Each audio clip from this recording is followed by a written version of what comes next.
Kegemilangan Kesultanan Melayu Melaka dalam pembinaan peradaban. Parameswara sebagai pengasas Melaka. Parameswara adalah merupakan seorang putera raja dari Palembang. Apabila memeluk Islam, Sultan Iskandar Shah adalah merupakan nama Islam Parameswara. Menurut sejarah Melayu, Parameswara dikenali sebagai seorang pemimpin yang bercita-cita tinggi ingin membebaskan Palembang daripada jajahan Majapahit. Tindakan baginda ini kemudiannya mendapat sokongan daripada para pembesar dan pengikutnya. Namun, akibat berlakunya beberapa masalah dalaman, Parameswara terpaksa melarikan diri ke semenanjung tanah Melayu dan akhirnya menuju ke muara Sungai Bertam bersama pengikutnya yang setia. Bermula dari situlah, Parameswara berhasrat ingin mendirikan sebuah negeri barunya. Justru, bagindalah yang bertanggungjawab atas pembukaan kota Melaka. Asal usul Melaka. Menurut sejarah Melayu, terdapat beberapa peristiwa yang menceritakan tentang asal-usul negeri Melaka. Yang pertama, pembukaan kota Melaka ini dikatakan bersempena dengan nama pokok Melaka. Hal ini dapat dibuktikan dengan sebuah peristiwa di mana Parameswara yang sedang berehat pada ketika itu melihat anjing buruannya ditendang oleh seekor pelandu. Menganggapnya sebagai tuah, baginda akhirnya menamakan negeri itu sebagai Negeri Melaka yang bersempena dengan nama pokok baginda berehat pada ketika itu. Selain itu, asal-usul nama Melaka juga dikatakan berasal daripada istilah Arab. Hal ini adalah kerana pedagang Arab pada ketika itu memanggil Melaka dengan nama Mulakah yang membawa maksud pertemuan. Dan ada juga pedagang Arab yang memanggil Melaka dengan nama Malakat, iaitu perhimpunan segala dagang. Kedua-dua istilah Arab ini kemudiannya dipercayai berubah menjadi Melaka. Kegemilangan Kesultanan Melayu Melaka sebenarnya dapat kita lihat dengan lebih jelas melalui 3 bahagian utama iaitu politik, ekonomi dan juga sosial. Kegemilangan dari aspek politik. Yang pertama iaitu melibatkan sistem pentadbirannya yang sistematik. Kesultanan Melayu Melaka pada waktu dahulu dikatakan mengamalkan sistem pembesar 4 lipatan dalam pemerintahannya. Melalui sistem itu, susun lapis pemerintah adalah mengikut hierarki yang sepatutnya, di mana Sultan adalah merupakan ketua kerajaan, diikuti dengan pembesar berempat, pembesar 8, pembesar 16 dan akhir sekali adalah pembesar 32. Sistem perundangan adalah merupakan aspek kedua yang dapat kita lihat dalam politik Kesultanan Melayu Melaka.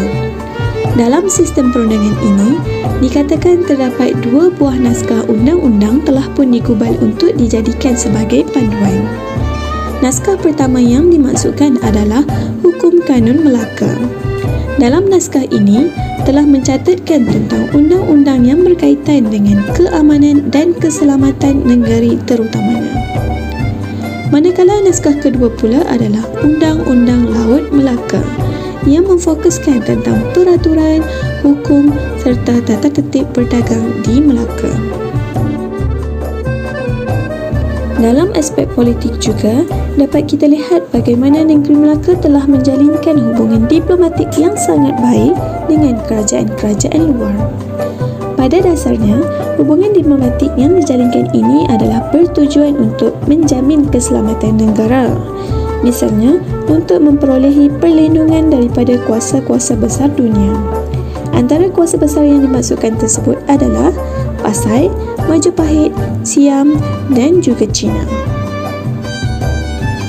Seterusnya, kegemilangan dari aspek ekonomi. Pelabuhan Selat Melaka memainkan peranan yang sangat penting dalam aspek ini. Hal ini adalah kerana ianya dikatakan terletak di kawasan yang sangat strategik, di mana telah berjaya menjadi perantaraan antara barat dan juga timur. Bukan itu sahaja, ia juga dipercayai terlindung daripada tiupan angin monsun. Terdapat juga pelbagai kemudahan yang telah disediakan di Pelabuhan Selat Melaka ini. Antaranya adalah perkhidmatan membaiki kapal, rumah tumpangan serta bekalan makanan dan minuman yang mencukupi.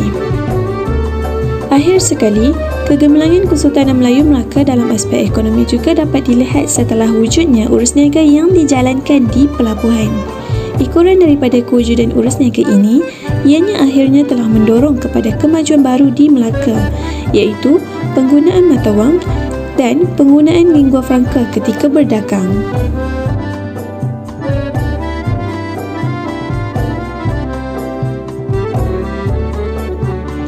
Manakala, kegemilangan Kesultanan Melayu Melaka dari aspek sosial pula telah memperlihatkan kepada kita tentang perkahwinan campur.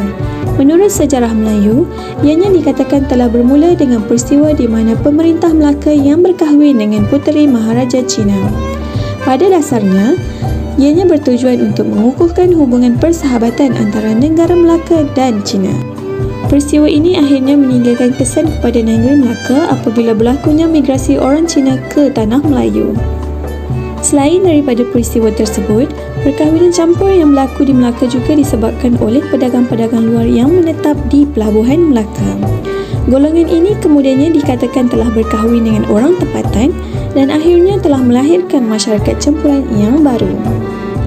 Selain daripada itu, agama Islam juga memainkan peranan penting dalam aspek sosial negeri Melaka. Hal ini adalah kerana Melaka sangat dikenali sebagai pusat perdagangan dan penyebaran agama Islam. Ianya dapat dibuktikan dengan peristiwa pengislaman Raja Melaka pada suatu masa dahulu, sehingga menyebabkan rakyat pada masa tersebut juga mula menganuti agama Islam. Ekoran daripada peristiwa tersebut telah berlakunya perkembangan mental dan intelektual masyarakat Melayu terutamanya setelah tulisan Jawi mula diperkenalkan. Dan kegemilangan terakhir yang dapat kita lihat dalam aspek sosial Kesultanan Melayu Melaka ini adalah bahasa Melayu sebagai lingua franca. Lingua franca yang dimaksudkan adalah merupakan bahasa perantaraan masyarakat tempatan dengan pedagang luar. Tujuan lingua franca ini digunakan adalah untuk memudahkan urusan perdagangan sekaligus menjadi medium penyebaran agama Islam. Dan penggunaan lingua franca ini akhirnya berjaya mengembangkan lagi bahasa dan kesusastraan masyarakat Melayu pada waktu tersebut. Sekian sahaja daripada kami. Terima kasih.